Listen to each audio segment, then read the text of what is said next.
In today's video, we will dive deep into how I sold 453 homes in a single year. Now, granted, it took a lot of patience and systems building and doing the things in my business that may not be urgent, but they were critically important if I wanted to build a business that gave me massive freedom financially and also with my schedule, the ability to travel with my young family, and just an awesome, awesome journey. Today, I'm going to dive into the habits that you need to start or stop doing, specifically if you want to sell even just 2 to 3 homes per month, which is the 1% of agents. Little known fact, only 1% of agents in the last 12 months sold 25 homes or more.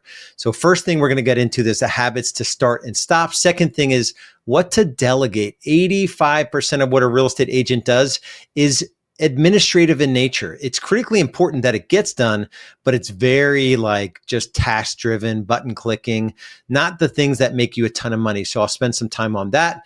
Who to hire, right? If you're not going to do the admin parts of being a real estate agent, there are 4 distinct stages in becoming a $1 million agent. And typically it's around a $10,000, $11,000 average commission check across the country. So that's about 8 transactions per month. You may only decide to get to stage 2 of what we teach, which is 2 transactions per month, but getting to 4 is not a whole lot harder than getting to 2 per month. And then getting to 8 is not a whole lot harder than getting to 4.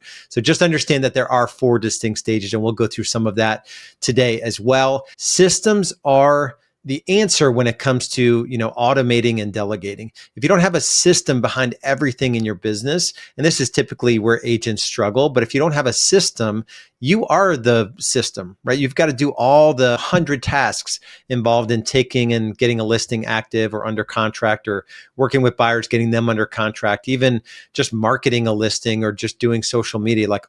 Everything you do is a system in your business. And then I'm going to talk about and end the video today. What if I didn't go down this path? I had a conversation with a coaching member of ours recently who is in the whole world of cold calling and door knocking, and his sons are coming into the business, and just some perspective on what he wants for his sons that he wasn't able to achieve with more of a blood and guts approach to real estate versus what I consider attraction-based marketing, inbound warm leads based on systems, and what I call more elegance and ease. All right, so in terms of the habits that you need to start and stop doing, the big overarching lesson here, and I struggle with all of these things I'm about to share with you.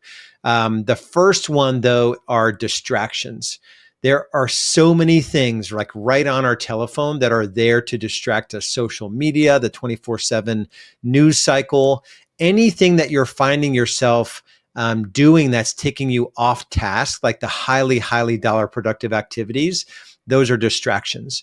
And when you have a clear plan, a 1-year plan, but also a clear 3-year vision, it's really easy to eliminate distractions. So my piece of advice there is, if you don't know what you're building and you haven't really sat down and think of hey, 3 years from now in my personal life, in my business, where do I want to be?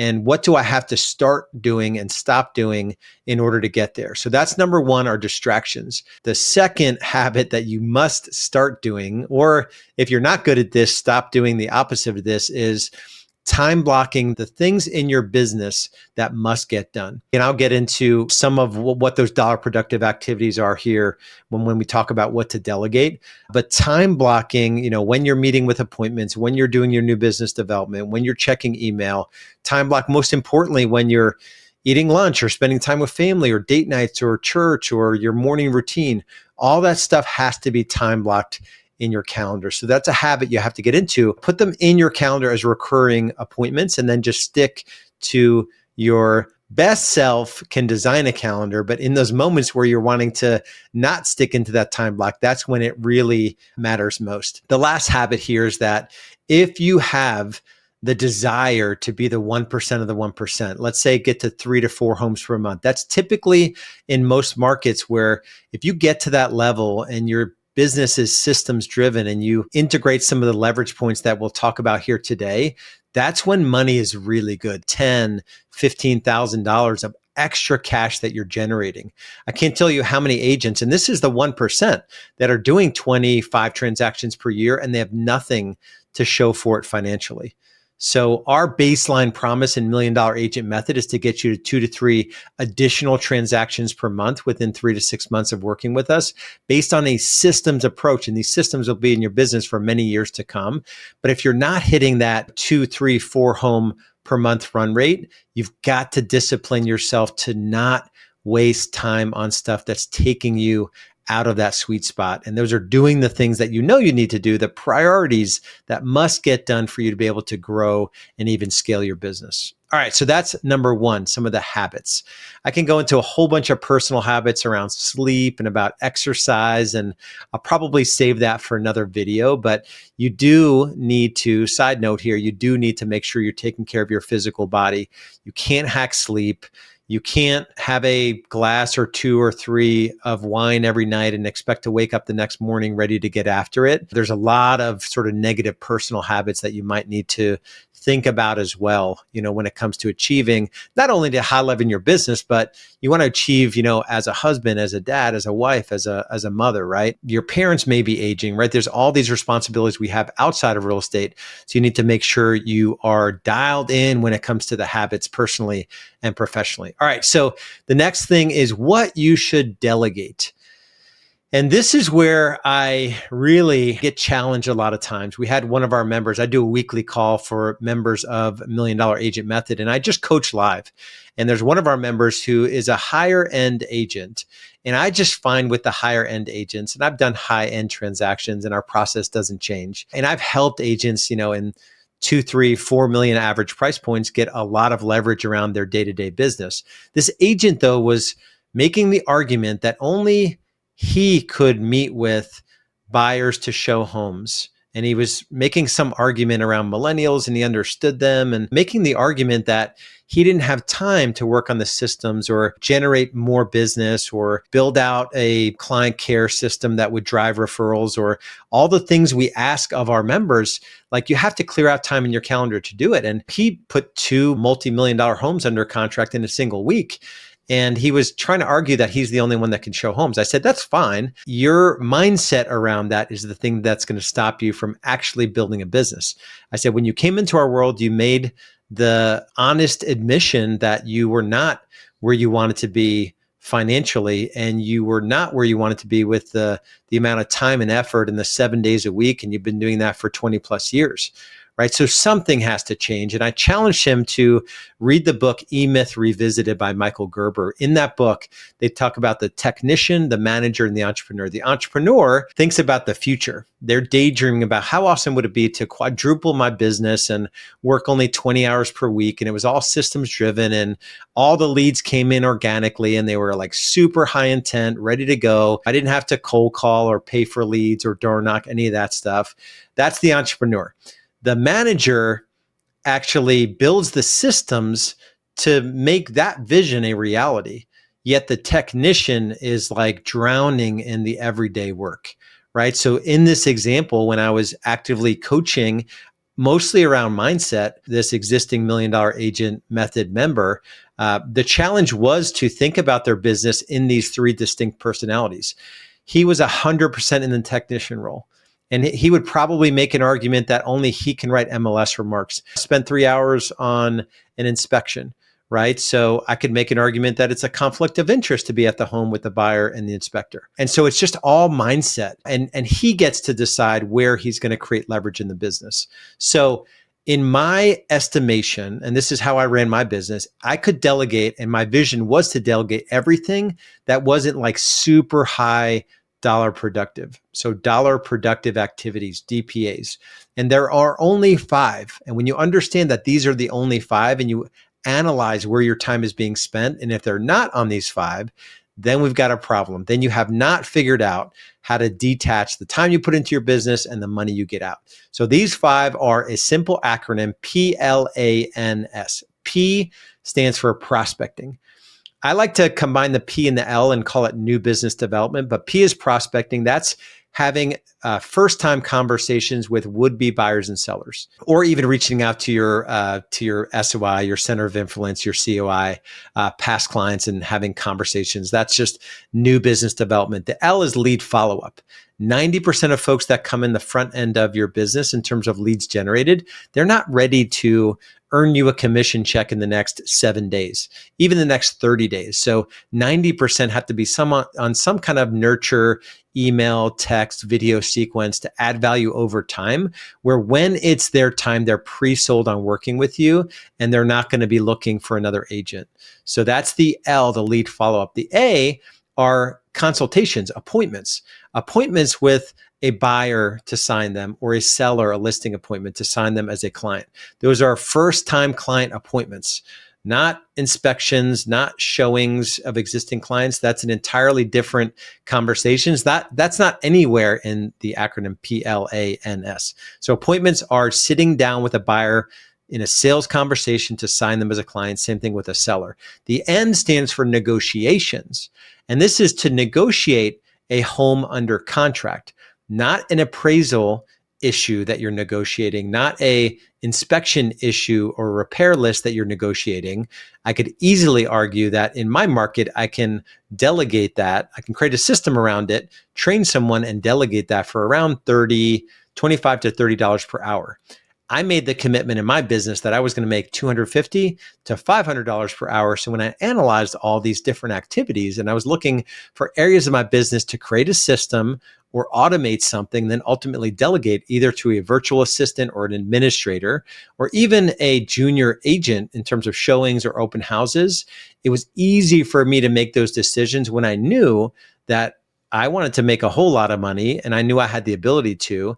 And not everyone has the ability to make the kind of money or the desire to take on the risk or work the extra hours to build the systems while you're also selling homes like I was doing. So in terms of delegating, P is prospecting, L is lead follow-up, A are appointments, N is negotiating under contract, and S stands for building systems, right? So if you're not building systems in your business, you're not in the game of being a business builder. And if you're watching my stuff and you've seen me preach and teach, and everything I teach is around business building. So literally a time block in your calendar, 60 to 90 minutes, 2 to 3 times per week, where you're saying business building time block. And in those time blocks, you're building out the lead gen systems, the lead conversion systems, the things that are going to allow your business to run like an actual true business. All right. So that is what to delegate. So then the question, I teased it a little bit here, is who to hire. And I'm going to go through the entire journey. In my first 10 months in real estate, I sold 27 homes. That was me doing everything in my business, building out the marketing systems, closing every deal, showing every home. And it was mostly working with buyers. I had figured out a simple ad to run in a newspaper and people were responding to it. And I was selling a lot of homes. It's surprisingly simple. And I think I stopped doing it for no good reason. But I sold 27 homes my first 10 months in the business. I was in a small brokerage of about 20 agents. I was the top producing agent in 10 months that year compared to 12 months of agents that had been, working 5, 6, 7 years in the business. So I quickly figured out lead generation, and these were not paid leads. I guess the ad technically was paid, but the amount per lead was not like dollars per lead. But I figured out how to become a good direct response marketer. So my first hire, all that to say that I was doing all of the admin stuff. And I figured out really quick that everything I did to close those 27 deals, from the marketing systems I built, the leads that I generated, the conversations that I had, and I realized real quick that most of the non-dollar productive activity came after I signed a new buyer to close like 2 or 3 listings those first 10 months. So if I took a listing, there was a lot of administrative stuff to do to get the listing photographed and marketing brochures and MLS remarks. And, if they had a pre-inspection done, and like all of that stuff was obviously really, really important, but it didn't feel like it was hundreds of dollars per hour in terms of like what I could actually hire someone to do that work. So it was like 2 a.m. one night that I ran an ad for a licensed administrator, and Tia Wilson responded to that ad. And in a metro, Charlotte, probably in the metro, there's 2 million, 2.4 million. She lived like 4 houses away from me. And she had just stopped working for another agent of 7 years. So came in with just a bunch of experience. And she was able to come in and take over, administering some of the marketing systems that I had built, all the closing coordination, all the listing coordination, run lock boxes and signs and pick up checks and, open a home and show homes if I needed her to, do all of that stuff, take it all off my plate. And I was able to go from 27 my first 10 months to 44 that first full year. I hired her in February 2008. The next year we did 58 transactions. And late in that year, 2009, is when I brought on my second hire, which is a junior buyer agent. Chris had sold, I think, like 2 homes his first 18 months in the business. But he was willing to follow a process and just do the work. He sold 27 homes his first 12 months with me, basically just committing to doing the same thing that I was doing.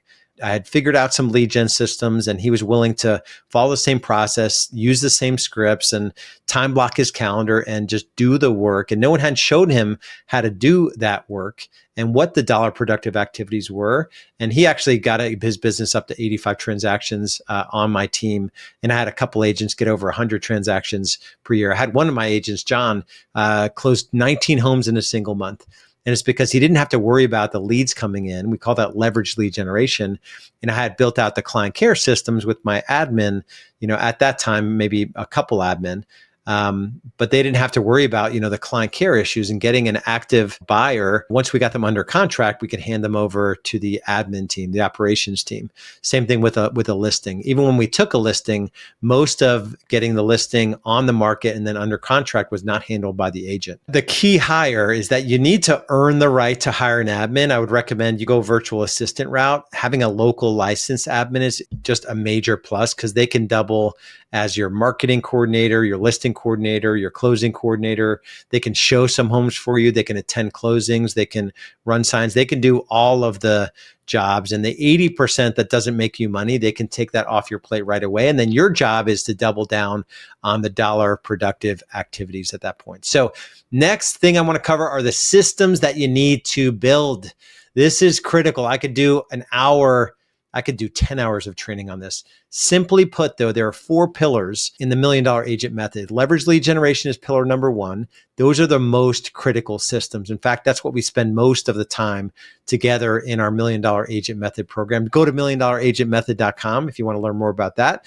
So lead generation systems. This is structuring, building your database, expanding your digital footprint, our expired direct mail system, our FSBO program, our motivated sellers, our new construction. We've got like 10 or 12 lead generation levers. Then the lead conversion systems. For the 90% that aren't ready to go, what are the nurture and text sequences that you're sending out? Then the sales process, do you have your buyer packet, your listing packet, your pre-list packet, your buyer and listing presentation? Are you actually presenting services where you can actually get the kind of commissions that you're worth and also get transaction fees? And then the client care system. Do you have a client care system in place that just by virtue of taking them through that process as a client, the byproduct are referrals, right? Not begging for referrals, but you have multiple referrals in hand before that client leaves the closing table. We call this our client care compound effect. Everything is scripted and checklisted and swipeable and deployable in your business. But are you turning every closing into another closing just by way of the service you provide? Is it really a Ritz-Carlton or Nordstrom experience working with you as an agent? Most real estate agents do not contemplate this, and they barely get their clients to closing. So the last thing I want to share here is a quick story. Like, what if I didn't go down the path of attraction-based marketing? What could my business look like today? And I'll actually use a story directly related to the OG of real estate coaching. And this is no disrespect to Mike Ferry, but I had a conversation with someone coming into our world who was, an elite cold caller and door knocker, and built his business on it. And he has his family coming into the business. And it just reminded me of the story of the first webinar I ran when I got into coaching was similar to this video, actually. I ran a webinar, how I sold 312 homes in a single year working 1 day a week. The thing I didn't share is that when I went from 178 deals where I did 66 down to 248 and I did one transaction.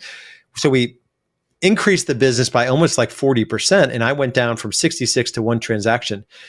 And the next year we did 312. That's when I did this webinar. Then we did 453. And I was working 1 day per week all in there. It allowed me to go launch Real Estate B School and help other agents in this journey of, even if it's, selling 2 to 3 additional homes per month or 20 to 30 additional homes per month, whatever your desire is, that's what we do at Real Estate B School.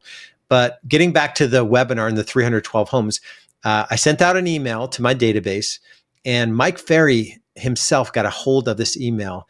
And he sent an email out to his database saying, if you believe this, I have some swampland to sell you in Florida. And multiple people sent me the email. So it was legit, but in his, view, his worldview, at least of the real estate market, there was no other way to build your business except smiling and dialing.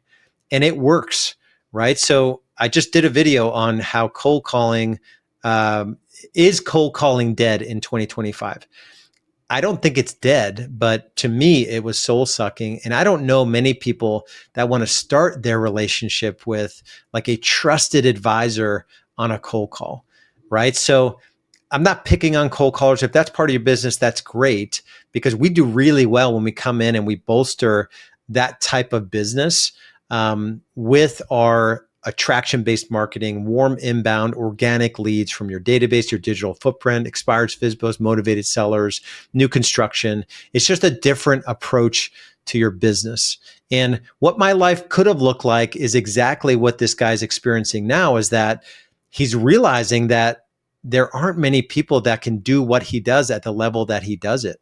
And the business doesn't run like an actual business. And he described it like it's a 90-day cycle. He has to push hard for 90 days and then do a bunch of closings. And then he takes a little bit of time off. And then he has to resurrect his business from the grave and push for another 90 days to get a bunch of closings. And there's no automation. There's no inbound leads that come in when you're with family or you're on vacation or you're working with clients. The goal here of a business in this space is to build a business that allows for massive leverage, massive financial freedom, and also massive time freedom. So if that sounds interesting to you, go to $1,000,000agentmethod.com and we'll see you over there. Much love, much respect. We'll see you over on the next training as well. Be good.